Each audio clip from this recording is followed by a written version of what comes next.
आज हमारे साथ हैं डॉक्टर सरमद सलीम जो कि इंटेंसिविस्ट हैं। इंटेंसिविस्ट का क्या मतलब है? Intensivist is a person who works in intensive care. Antibiotic resistance Pakistan में, मतलब क्योंकि हम तो खुद ही हर बंदा जो है वो एंटीबायोटिक्स पे लगा रहता है। This is such a big problem. मेरा तो ख्याल है कि अगर सारे लोग बाकी सारी स्पेशलिटी छोड़ के सिर्फ एक हफ्ता इस पे लग जाए ना काम करने, तो इट वोंट बी इनफ. हमारे यहाँ एक कॉमन परसेप्शन है कि वो कहते हैं जी वो जी डॉक्टर या हॉस्पिटल ज़बरदस्ती वेंटिलेटर पे डाल देते हैं। वेंटिलेटर वाला एक मिथ है पाकिस्तान में कि जी वेंटिलेटर मीन्स डेथ, कि ये उतरेगा ही नहीं.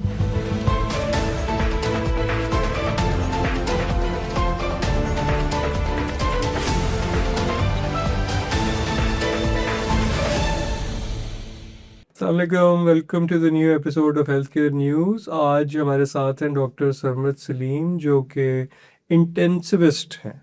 अच्छा, एक तो ये थोड़ी सी नई, तो मेरे लिए कम से कम ये थोड़ी सी नई वो थी, तो क्या इंटेंसिविस्ट का क्या मतलब है? क्या ये इसका स्कोप क्या है काम का? Basically intensivist is a person who works in intensive care. अच्छा, वेरी सिंपल. ओके। इसको इंटेंसिव केयर भी कहते हैं, कुछ लोग क्रिटिकल केयर भी कहते हैं. Both are basically the same thing. ठीक। Just if you can conclusion कर लें या बॉटम लाइन कह लें, critical care is where things end. It's not specific for one organ system, कि कार्डियक है या पल्मोनरी है या लिवर है. Whenever the patient is in critical situation, likely to die, तो then you are transferred I to think ये ICU. तो बहुत ही प्रेशर वाला काम नहीं है कि जब बिल्कुल एक बंदा बड़ी क्रिटिकल सिचुएशन में है उस वक्त उसको जो भी प्रोसीजर करना है कैसे उसको, तो ये तो बहुत नर्व्स, स्ट्रॉन्ग नर्व्स का It is, काम। it is, but then with passage of time, you get used to it. You know where to, work, where the problem is. And of course, and you cannot say that cardiology is less stressful or pulmonology is less stressful or anesthesia is less stressful. But with passage of time, when you learn and your experience, you know where to work harder than, तो ठीक है, it is stressful, no doubt, लेकिन you get used to it. अच्छा, अगर हम मतलब critical care की बात करें तो मतलब क्या आपको लगता है कि क्रिटिकल केयर के हवाले से मतलब कि स्टैंडर्ड्स में अभी पाकिस्तान और डेवलप्ड कंट्रीज में अभी मतलब क्या फ़र्क है, और हम कितने को बहुत पीछे हैं, या you think we are good in that? Actually, it's a relative thing. If you go abroad, work in other intensive cares, anywhere, UK, US, Middle East, wherever, so they have their own sets of problem, which are different from our sets of problem. So everybody has. I have seen so many wrong things being done there, and many wrong things being done here, but they are different. Some things are better there, some things are better here. So ये कहना कि जी हमारा system is completely faulty, I think it is an overstatement. There are faults which can be corrected. The problem which I feel is the intention. If you don't intend to improve, you will never. आप कहें कि जी ये this system is on going, मैं चला रहा हूँ पिछले 20 साल से एक इंटेंसिव केयर चला रहा हूँ, कोई प्रॉब्लम नहीं मुझे हो रही, everything is fine. This is wrong. There is always room for improvement. तो इम्प्रूवमेंट की इंटेंशन हो तो things that can be done, and there is no doubt the system in Pakistan is far from ideal, but there are different sets of problem here than outside. तो जो critical care है इसमें जो machinery equipment है उसका कितना role है, और जो मतलब ह्यूमन जो उसको कर रहा है उस वक्त उसका रोल जो ज़्यादा है कि उसने उस वक्त क्या डिसीजन लेना है, उसने उस वक्त कौन से इंजेक्शंस देने हैं, क्या करना है? ऑफ कोर्स, मतलब वो जो पुरानी सेइंग है, मैन बिहाइंड द गन, तो that is most important. You can have $1 billion gun, but you don't know how to fire it, so you will not do anything. Equipment our backbone है, gadgets अब backbone है, monitors हो गए, ECG machines हो गई, main तो यही है, वेंटिलेटर्स हो गए, इन्फ्यूजन पम्प्स हो गई, दे आर बैकबोन। लेकिन ये कहना कि इसके बगैर आईसीयू चल ही नहीं सकता, इट्स रॉन्ग। चंद many things are basics, like you have to have a monitor, cardiac monitor, ECG आ रही है, सारा कुछ आ रहा है, वेंटिलेटर आ रहा है। लेकिन इन्फ्यूजन पम्प्स जैसे जब हमने ग्रेजुएशन की थी तो हमने तो इन्फ्यूजन पम्प सिर्फ टेक्स्ट बुक में ही पढ़ा था कि होते हैं, ग्रेविटी से ही दे दिया करते थे, ड्रॉप्स काउंट कर रहे हैं सारा कुछ, लेकिन उस तरह भी काम चलता था। यू कैन डू गुड, लेकिन you must know how to do it, you know, dose calculation कैसे करनी है, सारा कुछ करना। They help you, these gadgets, they help you a lot, but then again man behind the gun is most important. अच्छा, ये पाकिस्तान में कहते हैं कि जो पॉपुलेशन के हिसाब से देखें तो जो आईसीयू बेड्स हैं वो बहुत कम है, और हाँ। उस तरह ह्यूमन रिसोर्स भी कम है। तो मतलब ये फिर इससे किस तरह फिर मतलब पूरा होता है फिर ये सारा सिस्टम जो है? सर ये जो है ना मल्टी फैक्टोरियल चीज़ है, मल्टी फैसेटेड है। एक एक एक चीज़ को कंसंट्रेट करके ये सारी चीज़ें नहीं ट्रीट हो सकती। अंडर अंडर अंडर बेड हैं, ऑफ कोर्स हैं, अंडर स्टाफ्ड हैं, ऑफ कोर्स हैं। अगर ह्यूमन रिसोर्सेज हैं भी तो they are not trained enough. अब एक नर्स है जो गायनी हाउस में काम कर रही है, आपको उठा के आप क्रिटिकल केयर में डाल दें तो she will not perform at all, बल्कि she may harm anybody. But actually recently last week इसी तरह हुआ हमारे हॉस्पिटल में, तो she gave the wrong drug, okay. तो विच वॉज फाउंड यानी immediately and corrected, but this thing can happen. So not only the number is less, the quality is also. और जहाँ तक आप कहते हैं कि is the resources enough for critical care, of course it is not, but then if you go to you know the recommendation of international community, एक वो percentage देते हैं, I am sure you will be available, कि अगर एक hospital 200 bedded है तो उसमें इतने beds should be dedicated to critical care. वो है, हर जगह है।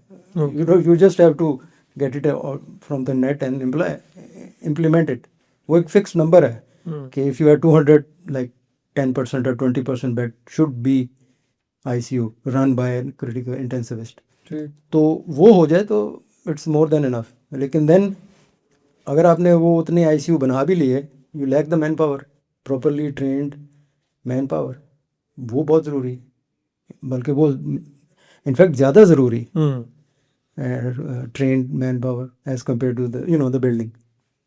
तो yes, a lot of room for अच्छा, इम्प्रूवमेंट। ये आईसीयू जो है उसमें एक तो ये है ना कि किसी मतलब एज रिलेटेड या ऑलरेडी कोई मेडिकल कॉम्प्लिकेशन है, फिर इसके बैक एंड पे ट्रॉमा वाले भी केसेस हैं, यानी कि कोई बताना खासा रोड एक्सीडेंट है, कोई क्रिटिकल इंजरी है, तो उस एक्चुअली आप क्रिटिकल केयर में ही शायद, I think it should be taken as independent. Traumatology is a separate branch of medicine now. अच्छा, यू कैन नॉट से कि मैं ऑर्थोपेडिक सर्जन हूँ और I can handle trauma, no. Okay, you can not say कि I am intensivist and I can handle trauma. Okay, of course जो start initial care होती है वो इंटेंसिविस्ट ही करता है, लेकिन he has to be train in ट्रामाटोलॉजी, क्योंकि इट्स एंटायरली डिफरेंट फिजियोलॉजी। अच्छा, how the bleeding should be corrected, how the fracture should be initially, अब ऑर्थोपेडिक सर्जन हर वक्त तो नहीं आपके पास अवेलेबल, तो इनिशियल मैनेजमेंट तो ट्रामा टीम नहीं करनी है ना, कि फ्रैक्चर को टेम्परेरीली फिक्स करना है। लाइफ थ्रेटनिंग सिचुएशन जो नेक, हेड एंड नेक में चीज़ होती है, उनको टेम्परेरीली स्टेबलाइज करना है, और फिर ऑर्थोपेडिक सर्जन, जनरल सर्जन, सारे गेट्स इन्वॉल्व। तो वो जो क्रिटिकल टाइम है ना ट्रामा का, they are special. Emergency medicine is separate, traumatology is separate, critical care is separate. Of course आपस में कम्युनिकेशन तो होती है, लेकिन they are separate field of medicine. वो हो जाए तो इट विल बी ग्रेट। मतलब ट्रामा शुड बी, बल्कि जैसे पंजाब इंस्टीट्यूट ऑफ कार्डियोलॉजी है, जिन्ना इंस्टीट्यूट बन रहा है, इस तरह एक इंस्टीट्यूट ऑफ न्यूरो साइंस का बन गया। There should be one institute of traumatology where all the trauma goes. Polytrauma, accident हो गया, हेड, लिम्स, चेस्ट सब फ्रैक्चर्ड है, how to deal with it. आप अगर सर्जन को दे देंगे वो अपनी चीज़ पे ही रहेगा ना, आप कार्डियोलॉजिस्ट को ये पेशेंट दे देंगे, वो ब्लड प्रेशर ईसीजी इसी पे रहेगा ना। लेकिन ट्रॉमा जो जिसने ओवरऑल एक पेशेंट को देखना है, ट्रामाटोलॉजी, उसकी इनपुट मोस्ट इम्पोर्टेंट है। ऑफ कोर्स में हमारा भी आ जाता है, क्योंकि एयरवे प्रोटेक्शन जो है वो नंबर 1 चीज़ आ जाती है ट्रामाटोलॉजी में, तो वो हमारे भी आ जाता है थोड़ा थोड़ा। अच्छा, वो तो ये चीज़ें बेहतर तो हुई हैं, लेकिन हाँ। अभी भी आपको क्या लगता है कि ये जो मतलब ये जो लैक ऑफ प्रॉपर सिस्टम है, प्रोटोकॉल्स हैं, कोऑर्डिनेशन है, इससे अभी भी इशू होता है पेशेंट के लिए सर्वाइवल में और चीज़ों में? हाँ, ऑफ कोर्स देखें, वो जो आजकल एक ट्रेंड है, जब से ये जेसीआई और एक एक्रेडिटेशन टीम्स बनी है, तो एक उनका एक स्ट्रेस है कि जी एक प्रोटोकॉल होनी चाहिए कि पेशेंट इस कंडीशन में है तो ये प्रोटोकॉल है, ठीक है। I have a lot of reservation around this protocols, because protocol is, you can say, वो जो इंग्लिश प्रोवर्ब है कि री इन्वेंटिंग द व्हील, सही है। अब आप एक बड़ी standard book of any speciality ले लें, ऑर्थोपेडिक्स ले लें, एनेस्थीसिया की ले लें, कार्डियोलॉजी की ले लें, उसमें एक सेट उन्होंने प्रोग्राम लिखा हुआ है कि if this happen do this, this happen do this. फिर they keep changing over the years, journals में आती हैं, रिपोर्ट्स आती हैं, स्टडीज़ आती हैं, then because things change. Protocol की ये प्रॉब्लम है जो मुझे पहले भी होती थी काफ़ी, कि आपने प्रोटोकॉल बना दिया आज, क्या डेट है, 8 अगस्त को आपने एक प्रोटोकॉल बना दी, 1 2 3 आपने करना है बेस्ड ऑन करंट डाटा। अब फॉर एग्जांपल एक हफ्ते बाद एक स्टडी आती है जो इन सारी चीज़ों को नेगेट कर देती है।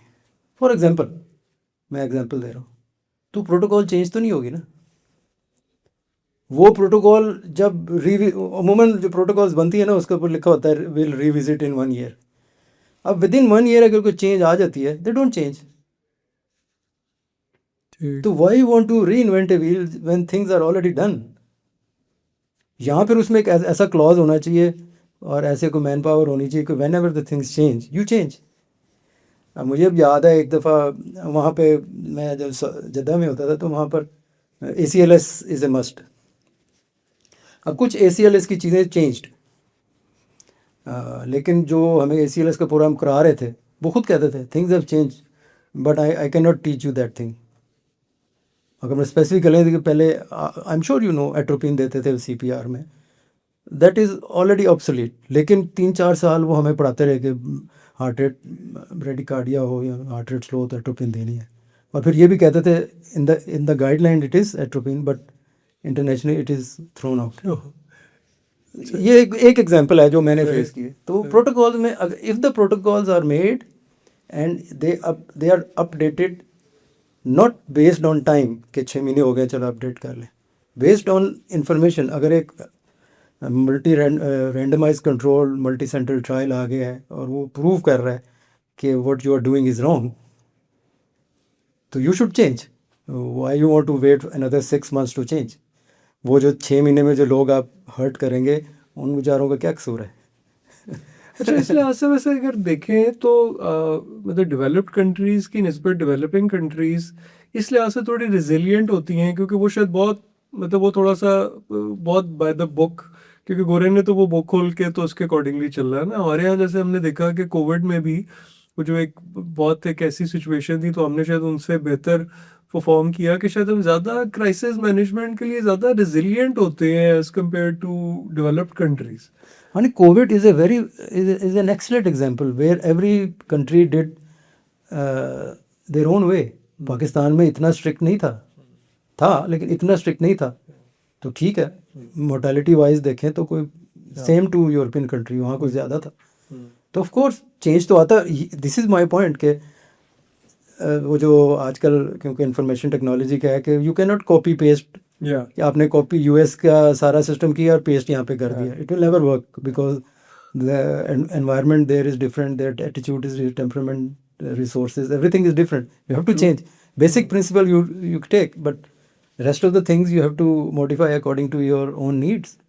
बिल्कुल कॉपी पेस्ट नहीं वैसे चलता। भी कह रही है कि थोड़ा सा जैसे कुछ मेडिकल स्टैंडर्ड्स में ब्रिटिश और US के स्टैंडर्ड्स में भी फर्क है, बिल्कुल फ़र्क है। अब वो जैसे निमोनिया की ट्रीटमेंट में उनकी ड्रग रिक्वायरमेंट फ़र्क है, ब्रिटिश की ड्रग रिक्वायरमेंट फ़र्क है। या तो फिर हम क्या करें? तो we should use our own brain. True true ज़्यादा इन्फेक्शंस का एक बहुत बड़ा इशू रहता है ना जी। और तो वो मतलब आपको क्या लगता है कि क्या बड़ा चैलेंज है कि हॉस्पिटल्स के अंदर जो है वो इन्फेक्शंस को कंट्रोल करने में, और फिर ये कि मतलब ये जो उसके साथ फिर हमारे यहाँ जो एंटीबायोटिक रेजिस्टेंस पाकिस्तान में, क्योंकि हम तो खुद ही हर बंदा जो है वो एंटीबायोटिक्स पे लगा रहता है। This is such a big problem. मेरा तो ख्याल है कि अगर सारे लोग बाकी सारी स्पेशलिटी छोड़ के सिर्फ एक हफ्ता इस पे लग जाए ना काम करने, तो इट वोंट बी इनफ. 15 दिन भी बहुत कम है. इतना इन्फेक्शन का इशू है और antibiotic use is so rampant कि वो मतलब हर हर हर पेशेंट जो आता है, एटलीस्ट आईसीयू की मैं बात कर रहा हूँ, is on antibiotics. Whatever the condition, infection है नहीं है, एंटीबायोटिक्स. और जब whenever you talk to them कि this condition does not require antibiotics, तो many of the doctors told me, okay, not required, but patient is in the hospital, he may acquire infection. But this is not the way. You treat when it is required. सही है ना? मतलब एक patient को या तो infection का ज़रा सा भी आपको एविडेंस मिले तो you start, fine, that is acceptable. लेकिन ये कहना, और in a technical term prophylactic antibiotics का कोई रोल नहीं है कि मतलब कोविड आ रहा है, लोग कोविड से इफेक्ट हो रहे हैं, तो I should take antibiotics, I may get infected. तो इस तरह तो फिर सारा entire Lahore, entire Pakistan should be antibiotic on a daily basis. तो वो नहीं होता. व्हेन देयर इज़ एविडेंस तो एंटीबायोटिक्स होनी चाहिए. जहाँ से इन्फेक्शन कंट्रोल का प्रोग्राम है वो तो यहाँ है ही नहीं. मैं आजकल हेड कर रहा हूँ तो डेली मेरी जो आर्गूमेंट यही होती है कि मतलब why are you touching the patient without washing your hand. और सिंपल है, वॉशिंग हैंड हर कोई करता है, सही. कौन नहीं करता, बच्चे को भी आते हैं.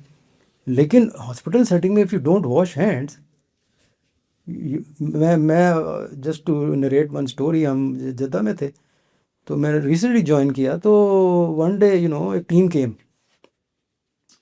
तो हम बैठे हुए थे, तो आई सेड ओके, टीम होगी कोई hospital. They were infection control team. They took swab from ear, from nose, from axilla, from our pockets, white coat के pockets. और हफ्ते बाद सब रिजल्ट आ गए, एवरीबॉडी वाज इन्फेक्टेड. हमारी अच्छी भली उन्होंने ग्रिलिंग की कि ये क्या हरकत है, डॉक्टर होके आपके पॉकेट्स में ऐसे जर्म्स पॉजिटिव आ रहे हैं. उन्होंने फिर ये वाइट कोट पहनना बंद करवाया, और ये जो स्क्रब सूट होते हैं उसमें आओ, डेली वॉश करो. फिर वो भी लोग नहीं कर रहे थे. फिर उन्होंने कहा कि ठीक है, तुम नहीं करते तो ना करो, वी विल प्रोवाइड. फिर वो डिस्पोजेबल डेली स्क्रब्स पहनते थे. तो इन्फेक्शन, और अब ये सारा कुछ मैं आपको बता रहा हूँ, पाकिस्तान में कहाँ होता है. मे भी जो बहुत बहुत अच्छे हाई एंड हॉस्पिटल हैं उसमें शायद होता हो थोड़ा बहुत, लेकिन इन्फेक्शन कंट्रोल मेरा तो ख्याल है इस पर जितना स्ट्रेस भी दिया जाए वो कम है. वो वैसे ही लोग आते हैं, जैसे डायलिसिस सेंटर है, डायलिसिस के पेशेंट हैं, वो वैसे ही वो जो टेक्नीशियन मोटर बाइक पार्क करके आएगा, उन्हीं हाथों से वो कैनोना लगा के, उन्हीं हाथों से वो डायलिसिस मशीन सेट के मरीज और साथ बैठ जाए. ये चीज़ अगर इन्फेक्शन कंट्रोल वाले किसी को दिखाएं तो वो तो आई थिंक वो उधर ही फौत हो जाएगा. और ये जो कहते हैं हेपेटाइटिस बी सी सिरिंजेस से भी फैलता है, लेकिन डायलिसिस यूनिट में hand of the hand health care worker से फैलता है. आपने किसी की नीडल तो लगानी नहीं, ठीक है, फाइन, लेकिन जब वही हाथ एक हेपेटाइटिस सी पॉजिटिव वाला ऐसे पेशेंट की मशीन और बाकी सारा कुछ टच करेगा जिसको हेपेटाइटिस नहीं है, तो हैंड से भी ट्रांसमिशन हो जाती है. तो it is such a big problem के मतलब और मेन चीज़ इज हैंड हाइजीन. और हैंड हाइजीन में वो जो alcohol rubs, they are good, but they are good alternative. Best is hand washing. ठीक है ना?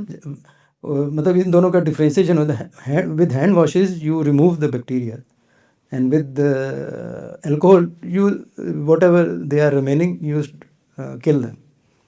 तो अगर आपने हैंड स्क्रब कर लिया अल्कोहल से तो you killed, but the killing will not be 100%, some will still survive, वो फिर आपको ट्रांसमिट कर. हैंड वॉशिंग इतनी इंपॉर्टेंट है और इतनी सिंपल है कि जब लोग बात करते हैं तो अगले कहते हैं यार ये क्या दकियानूसी बातें कर रहे हैं, हैंड वॉश. so important. लेकिन स्टिल ये है कि हमारे So यहाँ बहुत important. Issue You have to get rid of the dirt, then you sterilize it. Then you are जैसे थिएटर में होता है, आप वॉश करके फिर अप्लाई करते हैं, फिर ग्लव्स पहनते हैं. तो ये तो मतलब infection control is the must. Any speciality, cardiology, pulmonology, anaesthesiology, orthopaedics you know, अगर आपने सर्जरी करके एक भी बैक्टीरिया छोड़ दिया है, आप जितनी मर्जी एंटीबायोटिक देते रहे, वो पहुंचेगी नहीं वहाँ तक. इन अ मंथ वो इन्फेक्शन हो जाएगी. तो it's very very important, very very important. It's a very serious thing इसका very, it should be taken as seriously as anything. तो अच्छा ये हम देखते हैं कि जनरली पेशेंट जो हैं वो थोड़ा आईसीयू में थोड़ा लेट स्टेज पे हमारे यहाँ आते हैं. मतलब एक तो ये ठीक है कि बाकी लोग लेट स्टेज पे आईसीयू में आते उसमें I think you can divide in two categories. One are the patient who are in governmental institution, big institution, Mayo, Jinnah services. They are big institution, big number of people, big number of patients.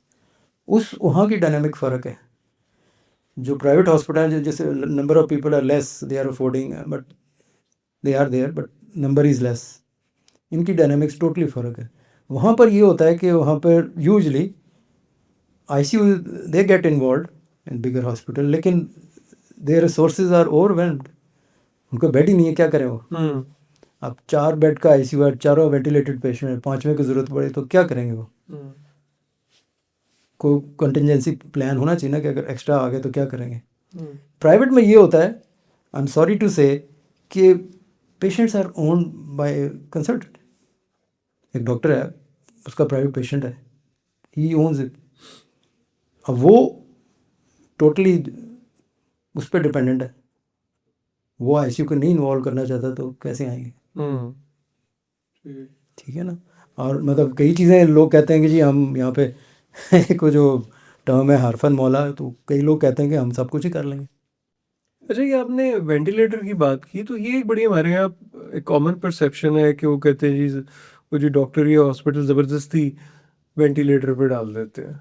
तो मतलब do you think कि ये नहीं, वो जो ventilator वाला एक myth है पाकिस्तान में है कि जी वेंटिलेटर मीन्स डेथ, कि ये उतरेगा ही नहीं, जो कि टोटली रॉन्ग है. आप कोई भी सर्जरी कराने जाए, अपेंडिक्स कराने जाए, patient are put on ventilator. जब एनेस्थीसिया जो मिल रहा होता है, बंदा बेहोश होता है, पैरालाइज्ड होता है, तो वेंटिलेटर से ब्रीदिंग चल रही होती है ना. और once the things are off, you remove the ventilator. तो वेंटिलेटर जो फोबिया कह लें, it is not the ventilator, it is the disease which kills. Ventilator तो आपको सिर्फ इंश्योर कर रहा है कि ऑक्सीजन आपको प्रॉपर क्वांटिटी में मिल रही है, ठीक है. लेकिन if the disease is such, उसको लाइक सीवियर नमोनिया है, ऑक्सीजन में ब्लड में ऑक्सीजन ही नहीं है, इवन द वेंटिलेटर, मतलब मैजिक तो नहीं है ना. तो वो अगर उसकी एक लिमिट आ गई है, इससे आगे वेंटिलेटर नहीं कुछ कर सकता, तो people do die, but it is not because of the ventilator itself mainly, it is the disease itself. हाँ, you are right to some extent. कुछ वेंटिलेटर एसोसिएट कॉम्प्लिकेशंस भी होती हैं, निमोनिया होता है, बेरोट्रामा होता है, काफ़ी कुछ होता है, लेकिन उसका नंबर एक स्मॉल ही होता है.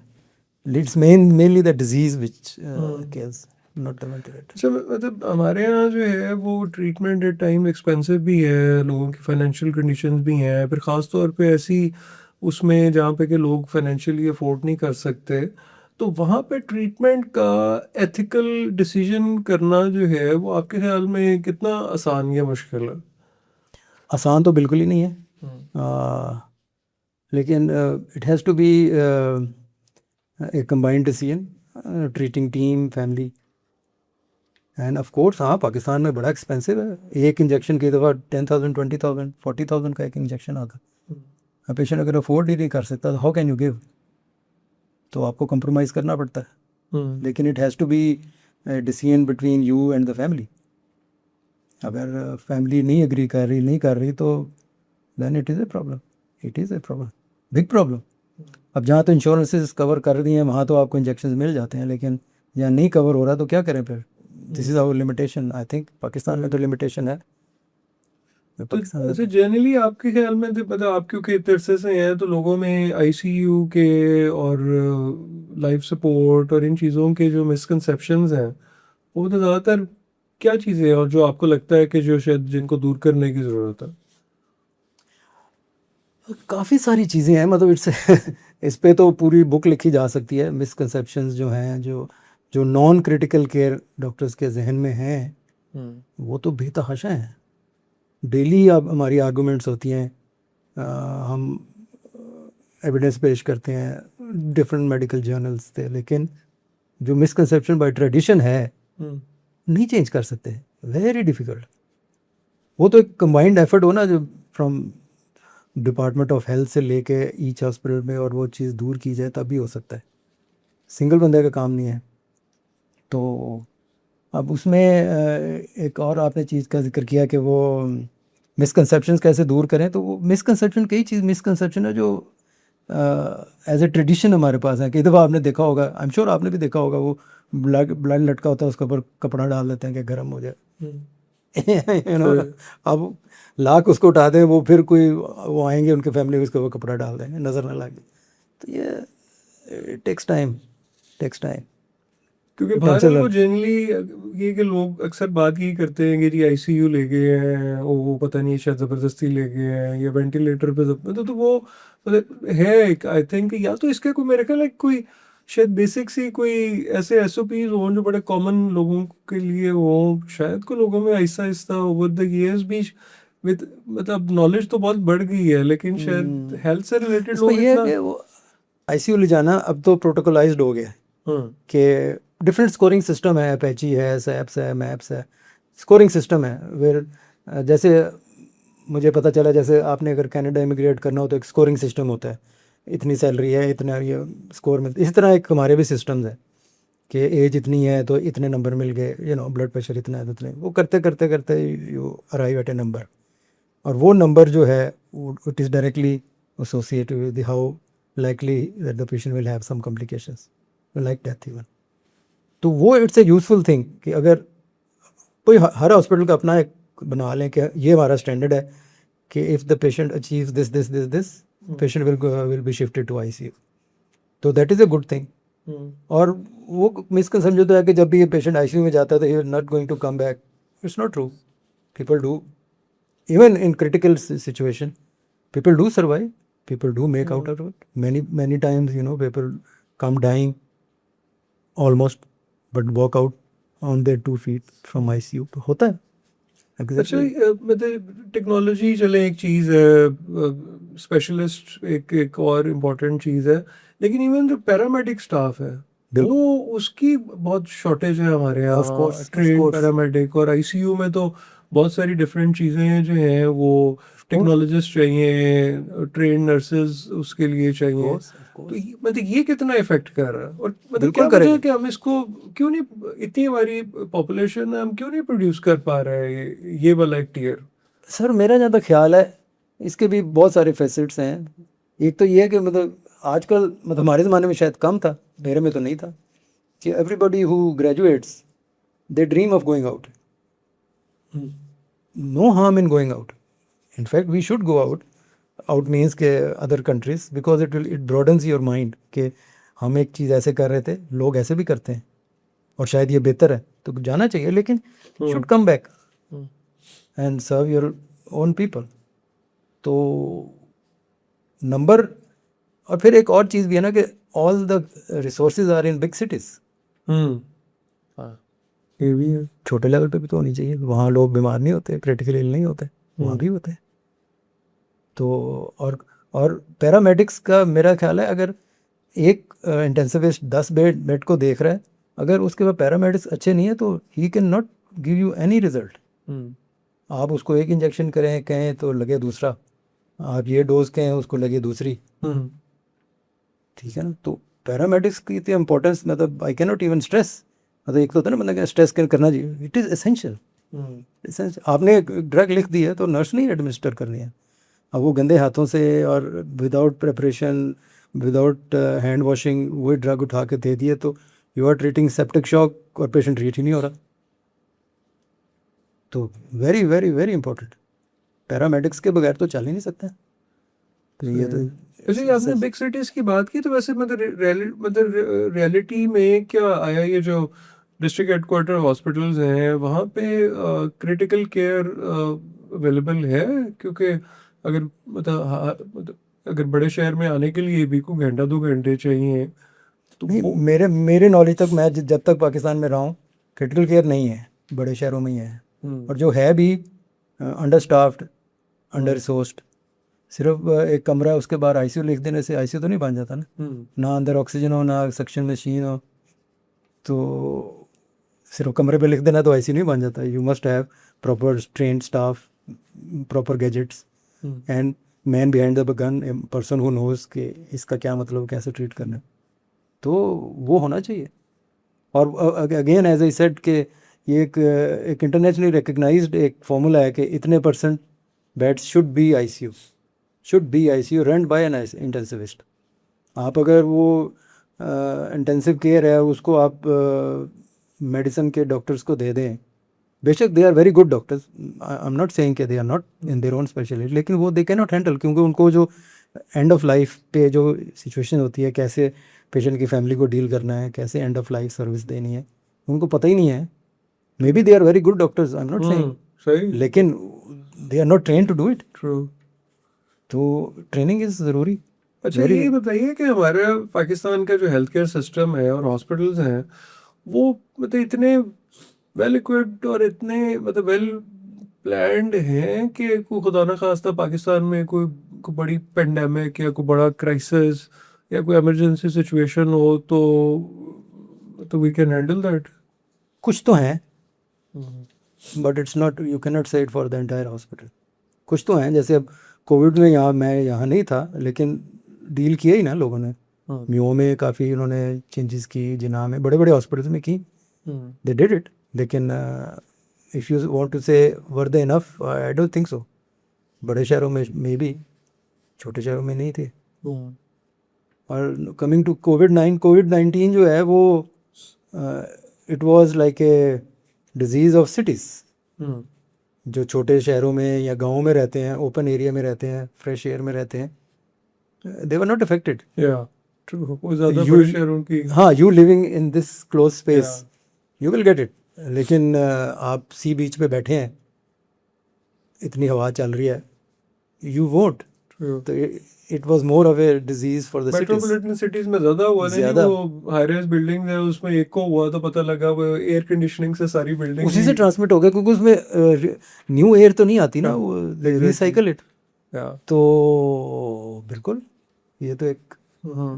और जहाँ तक आप कहते हैं कि मतलब हमारे हॉस्पिटल इमरजेंसीज को डील करने के लिए इनफ है कि नहीं, तो दे आर नॉट।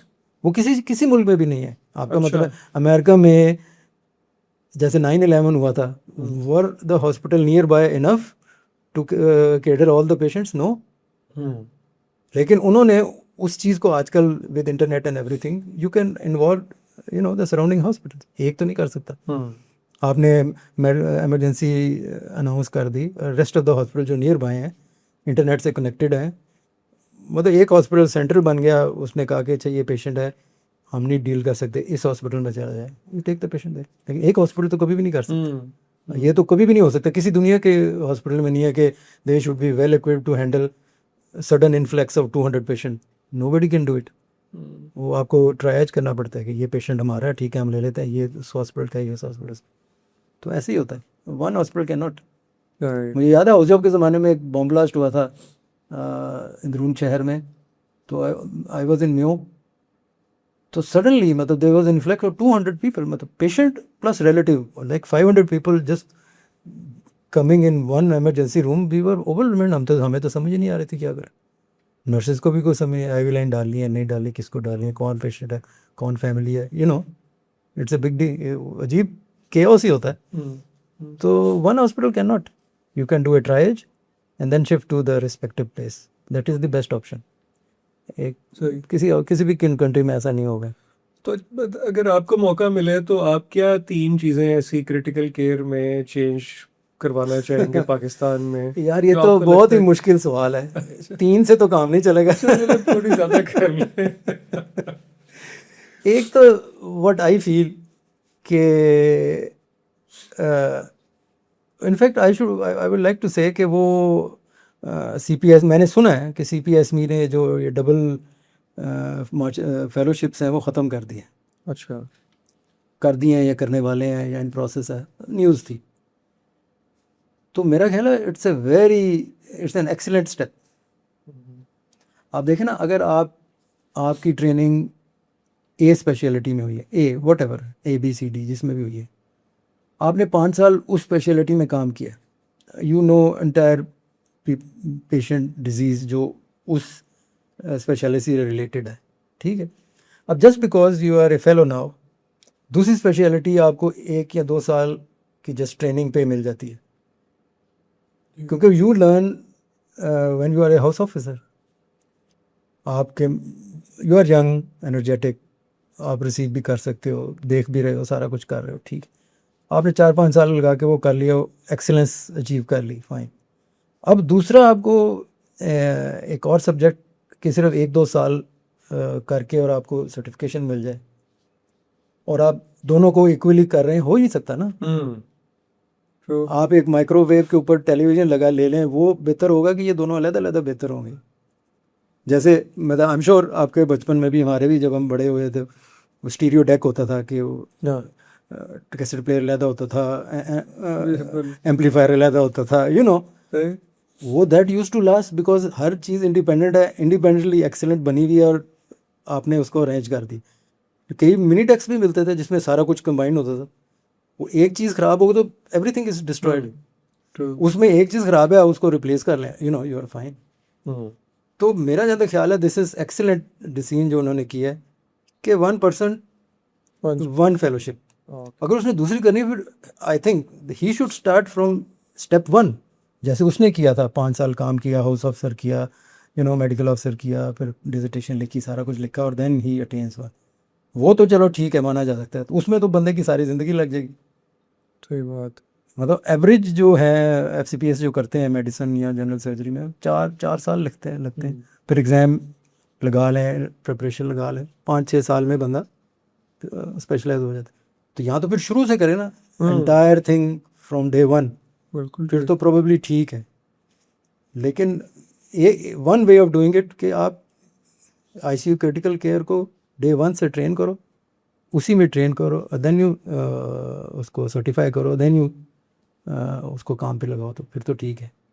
आप सेकंड स्पेशलिटी करके उतना ही इज्जत गेन करना चाह रहे हो जो पहली पे हो, तो I think it's not the right thing. क्योंकि अब तो ओवर द इयर्स देखें तो स्पेशलाइजेशंस बल्कि बड़ी हैं, बहुत ज़्यादा चीज़ें स्पेशलाइजेशन में आ गई हैं। बिल्कुल।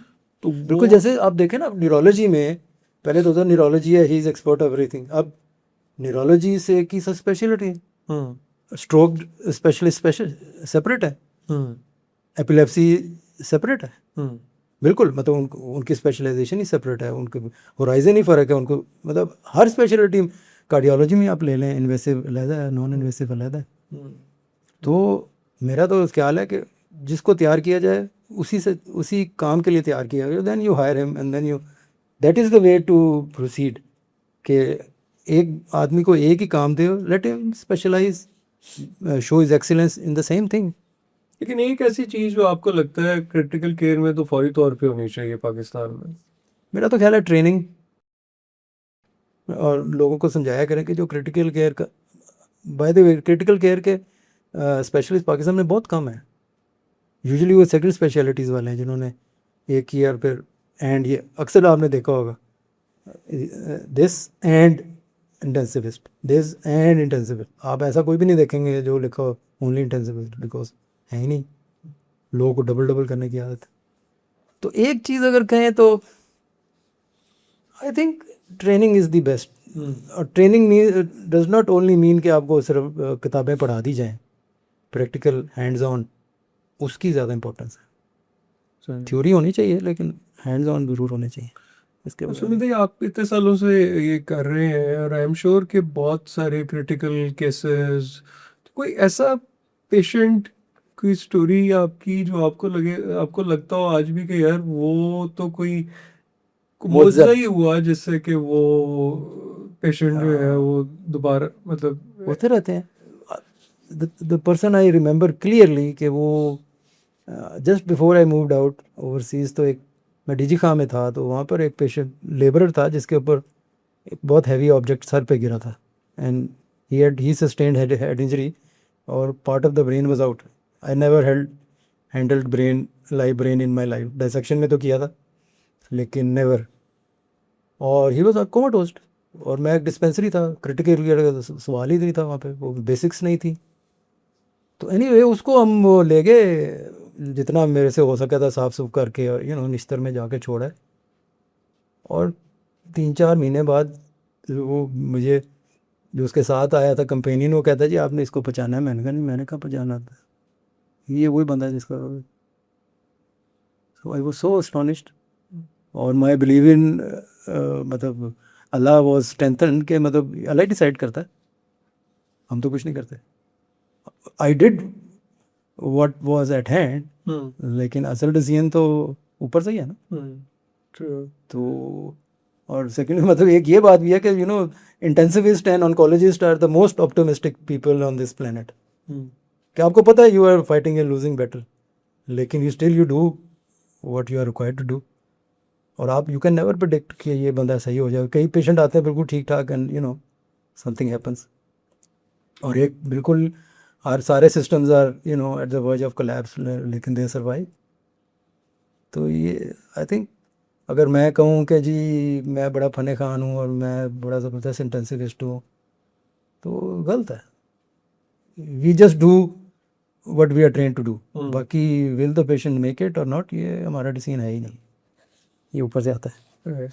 तो अच्छा, मैंने आखिर में फिर एक दफ़ा मतलब मुझे बहरहाल ऐसे लगता है कि ये जो आपकी जो स्पेशलिटी है क्रिटिकल केयर की, मतलब ये बड़ी स्ट्रॉन्ग नर्व्स, और तो इसका को आपको वैसे लगता है कि इसका कोई असर आता है, क्योंकि आप मुस्तकिल इतनी क्रिटिकल और ऐसी चीज़ों में रहना, तो मतलब आप कैसे अपनी मेंटल हेल्थ से है और देख लें आपके उसको सामने.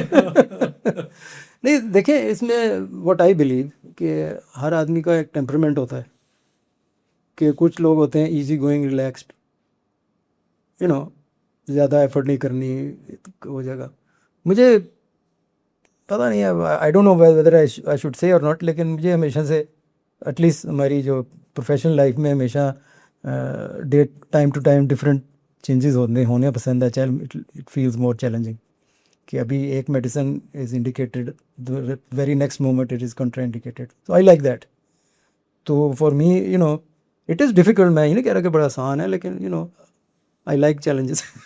सॉरी टू से अपना, I don't want to brag myself, लेकिन आई लाइक चैलेंजेस. और उसमें आईसीयू से बेहतर कोई जगह ही नहीं है. लेकिन you have to be trained, क्योंकि ICU means you have to have basics of all the systems. At least basics. Or basics, because we behave differently when we are under crisis. And you are doing fine, your life is fine, you are financially good, family, everything is fine. आपको stress आ जाए तो you will behave different. अब एक बंदा जिसके पास है ही एक छोटी सा कच्चा मकान है, उसमें सैलाब आ जाए, उसके पास है ही कुछ नहीं, उसको क्या होगा? सैलाब आया, निकल गया, he will be fine. आपने बहुत बड़ा घर बनाया है, सारी फैसिलिटी, और इट इज़ फ्लडेड जैसे आजकल हो रहा है, यू आर डेवास्टेटेड. सारी आपकी चीज़ें ख़राब हो गई, कारपेट आपने इटली से मंगवाए हैं, आपने उधर से मंगवाए हैं, तो यू विल बिहेव डिफरेंटली. वो पर्सन ठीक है, आज पानी आया कल चला गया, ही इज़ फाइन, वो भी दरख्त के नीचे बैठा है, सिगरेट पी रहा है, ठीक है. तो there is a difference, there is a difference. Saran ji, thank you very much for taking our time, और good to talk to you ji. और आप लोगों की जो क्रिटिकल केयर देते हैं, थिंक कि इतनी वो, जब उनके शायद घर वाले ऑलमोस्ट एक बड़ी, अच्छा वो पेशेंट से ज़्यादा तो उसका जो लॉइकीन का एक बहुत बड़ा उस वक्त एक ट्रॉमा और बिल्कुल, वो बिल्कुल. होता है, तो उसमें वो तो अपनी नर्व्स लूज कर देते हैं, लेकिन आपकी भी रिस्पॉन्सिबिलिटी उस वक्त जो है वो बहुत बड़ी जो है. अब आप नाउ दैट यू मेंशन, मुझे अब याद है कि एक बच्ची थी, उसका पीडीए अगर आप, एक कंजेनिटल एनॉमली थी, उसको हम ट्रीट कर रहे थे, शी ब्लड मैसिवली, और फैमिली रन अवे. तो हम जितने हाउस ऑफिसर से डॉक्टर्स, हमने ब्लड दिया. This thing happen. वो तो stress, they couldn't take the stress, भागे. पता नहीं इंटेंशनली भागे क्या था, हमें मिले नहीं, सारा कुछ लग गया, ठीक हो गया, देन देखें। अब उस वक्त हमें तो चाहिए था उनको थोड़ा सा कहते कि तुम किधर भागे, लेकिन वी डिडंट से एनीथिंग, ठीक है भाई आ गए हो, चलो मेज बच गया, हमने ब्लड दे दिया, ठीक हो गया, तो ठीक है। लेकिन people response to stress differ, हर कोई एक ही चीज़ एक ही तरीके से नहीं स्ट्रेस लेता। एनीवे जी, थैंक यू वेरी मच, आपने बुलाया है, इंटेंसिविस्ट को कोई लोग ज़्यादा बुलाते नहीं है। Thank you taking your time, thank you, thank you very much. तो इंशाल्लाह विल मीट अगेन इंशाल्लाह।